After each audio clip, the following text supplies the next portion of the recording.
Hello, welcome to 501 week number 6.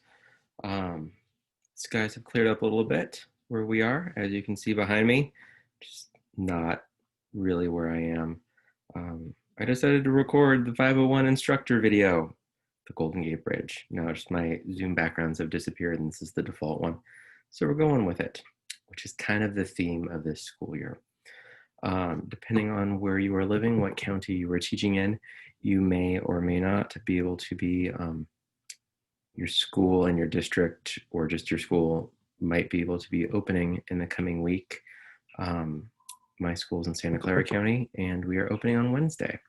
So there is all kinds of emotions for kind of everybody involved around the whole thing. So if that is a new thing for you, hang in there. It's a lot and it's all new and it's a lot. Week 6 might be my favorite of them all. You're not supposed to have a favorite, but week 6 is good stuff. So as we look at the week 6 page, you're continuing with Sir Ken Robinson's book, chapter 6. We're going to talk about the discussion. Let's just talk about the discussion right now. The week 6 discussion is definitely my favorite discussion prompt, looking at the 8 core competencies for school. I have them in front of me. I don't have them memorized, so don't be that impressed. Although maybe I do have them memorized. Curiosity, creativity, criticism, communication, collaboration, compassion, composure, citizenship. The question is which one resonates with you the most, and then just share a story about a time that either you as an educator have experienced one of those core competencies, like kind of personally, professionally, or something that you've facilitated with your students. Yeah, that's the prompt. It's hopefully gonna to lead to some great conversations, some great stories. The one that really sticks out to me, I'll go first. Hi, my name's Bill. Is curiosity. I think that a willingness for me as an educator to listen to my students' curiosities and then to create time in the school day to pursue those curiosities has completely changed who I am as an educator. Matt Miller, author of Ditch That textbook and kind of all the Ditch That whatevers, good guy. He and I were presenting a little bit back at the Q Bold Symposium and asked him about, kind of how do you kind of break out of that mold? How do you go from like, I have my curriculum in front of me because that's what the book is, to just like, you know what, like we'll cover all the standards, or we're probably not going to cover all the standards because that's never really been an actual like attainable feat. So we're going to pick these ones, and maybe our students are going to help narrow that down, and just kind of running with what their interests happen to be or where their curiosities happen to take them. One of my favorite stories, and I did this a few times right before I left the classroom, was this happened with a 4th grade class, a 5th grade class, and a 2nd grade class. We wrote a song about a concept they're kind of struggling with. So I have a music degree, so that I'm able to facilitate that, like writing a whole class song pretty quickly. I'm actually doing that in an upcoming conference, the ISTE Creative Constructor Lab, CCL. I think that's what that stands for. So when I was teaching music, obviously that was a way to go, like, let's write a song. In 2nd grade, they were actually stuck on like cardinal directions, northeast, south, and west, and just their summative assessment was really bad.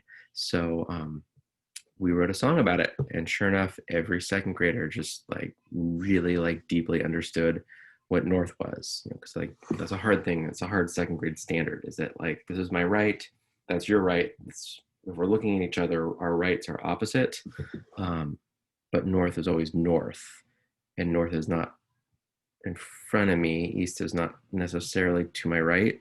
Just so we dug really deeply into it and wrote a song about it. And with 4th grade and 5th grade and 2nd grade, unprompted, when we finished the song, or as we're finishing the song after class, which was not a common thing. Like, I feel like teachers always have stories of like, and then a student grabbed me after class and said, hey, that was not like a normal thing that happened, particularly in 2nd grade. They're like, hey, so we're going to make a music video to go with this song, right? And the answer was, of course we are, right? Like, what does that look like? I don't know. but I'm curious. You seem to be super curious, and they were some of the best lessons I've ever done.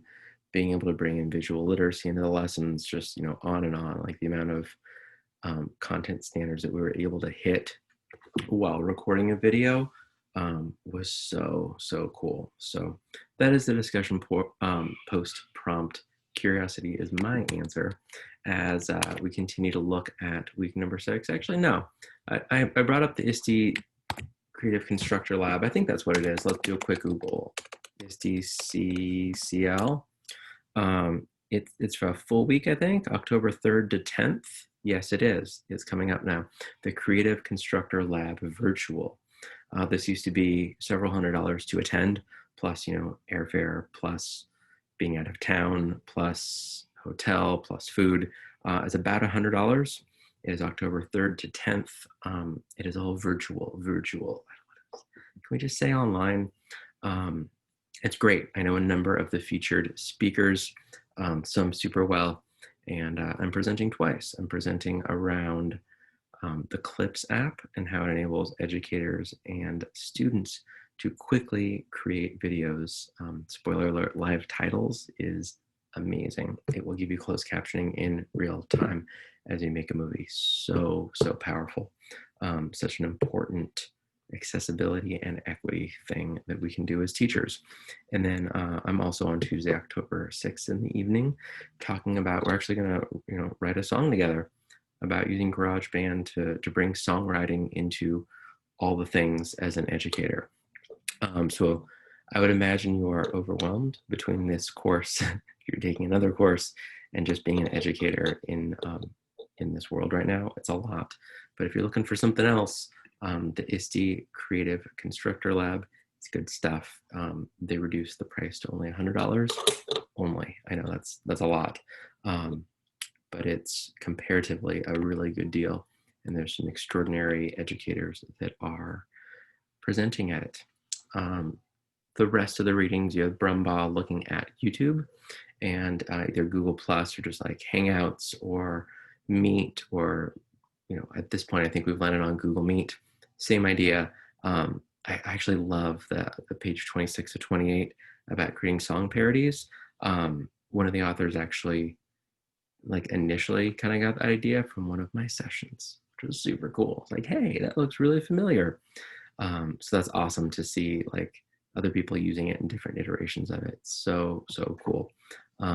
And the theme of both of those selections in the Brumbaugh text is looking at YouTube and just really the power of video. So powerful. And just we're just beginning to scratch the surface, I think, as educators, of what we can do with video that we can create, that our students can create, that we can find and curate for them.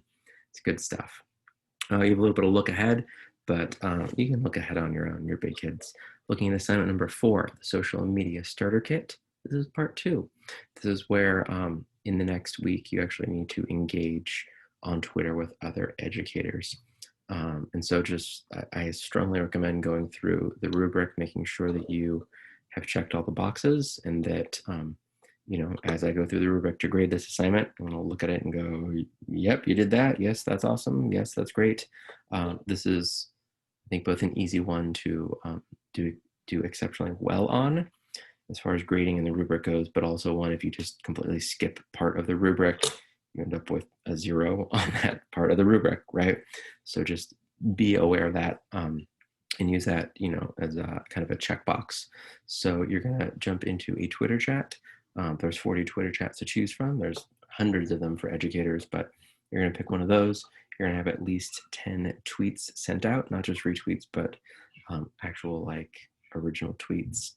And I'm gonna be looking to see also in that row to make sure that you are in a Twitter chat. That's really easy because it's the same hashtag throughout an hour. So if you're not on Twitter much, it'll likely be, kind of 1 tweet a day, and then 30 in an hour, maybe more, and then 1 a day. And the idea is that, much like in the discussion board, that you're adding value to, dare I say, the edusphere, the world that is Twitter, for educators. You have links that actually work, links to great resources. Those can be links that other people have shared. And then you're just, really trying to be thoughtful around what you're sharing, right? If you have typos, like you're going to miss language and mechanics.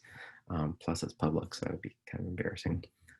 That is the assignment. And after this, hopefully you're feeling comfortable enough to, at least be able to check in on the Twitters. I've heard that an Ed Tech Masters has a shelf life of about 18 months of being on the cutting edge. So, in 2 years, if you're not keeping up on trends, you kind of get frozen in time with what ed tech looks like.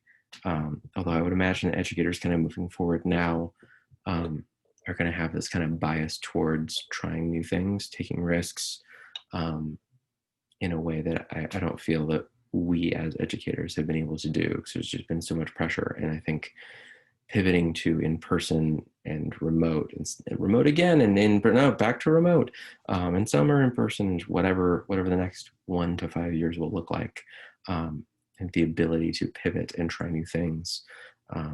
There's some big opportunities there, and despite it being overwhelming and just awful in so many ways, where we are with education now can be kind of exciting. So hang in there, be safe. Happy week 6. Reach out with any questions, and look forward to hearing what you're sharing in the discussion board post.